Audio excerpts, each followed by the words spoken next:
Welcome to RPG Community College. Today I'm going to be showing you my build for Seelah, the Paladin of Eomade. Seelah makes a pretty good tank, so that's how we're going to be building her. And Paladins get a lot of unique buffs and abilities that are going to make them a strong addition to any team composition, especially in this campaign setting. You'll be able to find a written guide for this build down in the description, but for those of you who want an explanation for why I do what I do, I'm going to start by talking about how I level her up. I start off by taking 11 levels in Paladin, and this is going to give Seelah access to a lot of amazing abilities. When you meet her at level 1, she's going to have the ability to smite evil, which is arguably one of the best Paladin abilities. You do have to cast this ability on a creature of an evil alignment, but the vast majority of the things that you fight in this game are. And this wall of text here is definitely worth reading, but the gist of it is you get a bonus to your attack and a deflection bonus to your AC based off of your charisma, and you're going to be able to add your Paladin levels to your damage rolls. At level 2 you get Lay on Hands, which is going to allow you to heal yourself as a swift action. This is very useful for someone whose job it is to be absorbing as many blows as possible. You also get Divine Grace, which allows you to add your charisma bonus to your saving throws. And because of Smite Evil and Divine Grace, this is why I put all 5 attribute points from leveling up into charisma. The benefit from stacking charisma on Seelah is just too good to ignore. At 3rd level you get access to Mercies, which basically just give your Lay on Hands a little extra utility. I'll talk a little bit more about these later though. You also get Aura of Courage. This makes Seelah immune to fear and gives your allies a nice buff to overcome fear effects. And you're also going to get an ability that makes you immune to all diseases. This is super useful because damn near everything in this game is trying to give you a disease. It's so nice not to have to worry about that. At level 4 you get the ability to channel energy, which some extra healing is always nice. And you're also going to start to get access to her spellbook. Paladins actually have some pretty good unique spells that only they can cast, but I'll talk about that a little later as well. At level 5 we'll be able to choose between getting a mount or having a divine weapon bond, and we're going to be going with the weapon bond in this build. I'm not really too familiar with mounted combat, but it does require some feat investment and a lot of investment into mobility, and wearing full plate armor really isn't going to help you in making those mobility checks. At level 8 we're getting Aura of Resolve, which is just kind of like Aura of Courage, but for charm spells instead of fear effects. Then at level 11 we get Mark of Justice, which I think actually is the Paladin's best ability. Being able to give your bonuses from Smite to your entire party is just a game changer. Anything you put a Mark of Justice onto is just going to die so fast. And you get this ability at level 11, so when you use this makes it so that your entire team gets 11 points of damage added onto each one of their attacks. This is so strong. And if you stack your charisma right, at level 12 you should be giving everybody a +6 to hit and a +6 deflection bonus. When you get Mark of Justice, you're going to be very happy that you have Seelah on your team.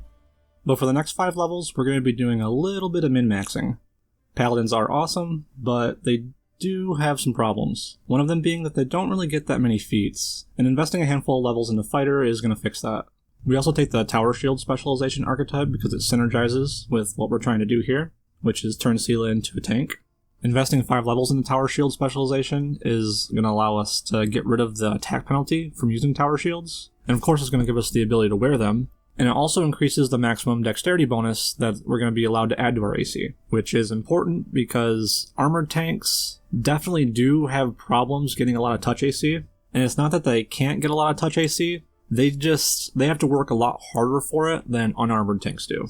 Like as a small little side note, I would definitely say that you could play this build on the hard difficulty and you would be able to beat the game. It just takes a little bit more effort on your end to get your AC up to where you'd want it to be. Like, I'll put a list of buffs on the screen right now that you should be having at around level 12. You can get up to 29 pretty easily, but to get higher than that, you're going to need some magic items. And I'll put up 2 magic items on the screen right now that you're going to be able to find in Act 3. And this will put you up to 34 touch AC, which for this point in the game is definitely enough.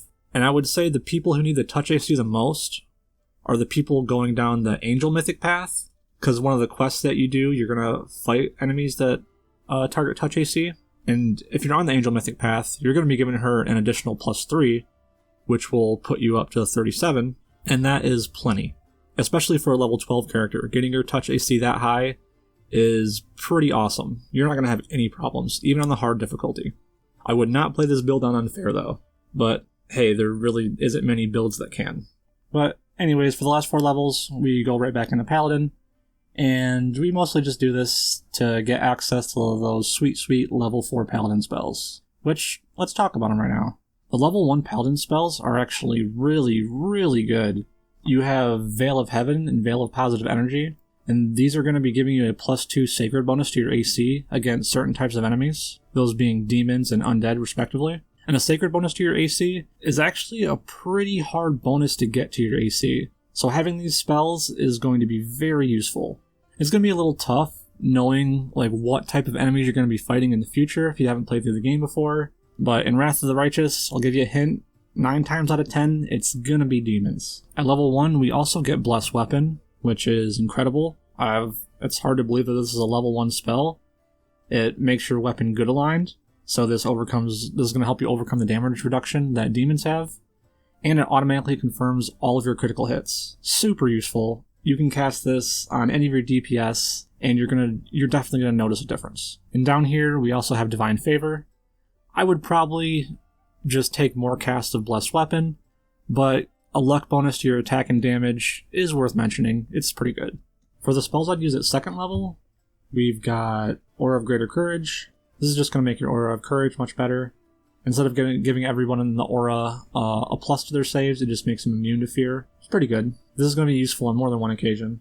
We also have Bestow Grace. This is going to allow you to give your Charisma bonus to saving throws to other allies. Pretty useful in certain situations. And then we also have Effortless Armor. Wearing full plate, your movement speed is going to be reduced to 20. This sucks for many reasons, and Effortless Armor just takes care of this, and it makes it so that you can move at full speed. For level 3 spells, there's really not much to talk about here. Archon's Aura, Delay Poison Communal, Resist Energy Communal.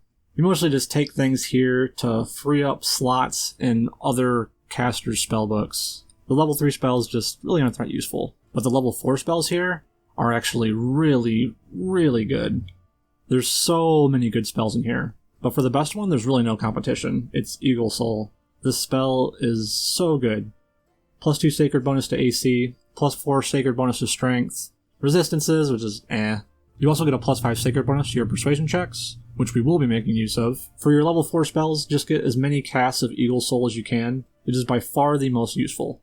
But it's finally time to start talking about feats. I chose to go down the Intimidate line of feats because it has a very strong synergy with what we're doing with Seelah here, and it does help solve a few of the problems that she's also going to be having. Seelah's going to end up having a pretty good Charisma score, and she specializes in the Persuasion skill, so that's going to make her Intimidate checks in combat really tough to overcome.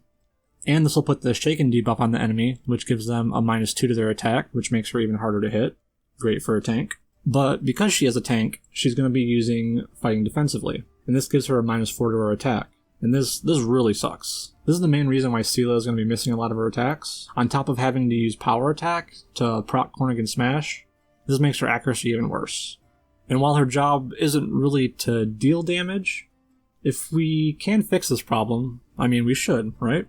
So at level 13, this is why we get Shattered Defenses. This is going to allow her to target the enemy's flat-footed AC instead of their normal AC, which is going to go a long way towards getting Seelah actually to be able to hit stuff. And at level 15, we get Crane Style, which lowers the attack penalty from Fighting Defensively by 2.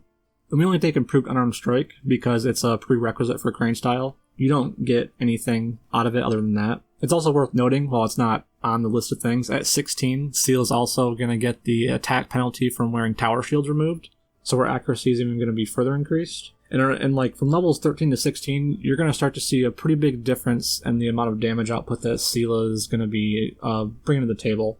While she's not going to be able to put out as much damage as somebody who's like fully specialized in dealing damage, she is going to be able to contribute, and it helps out quite a bit.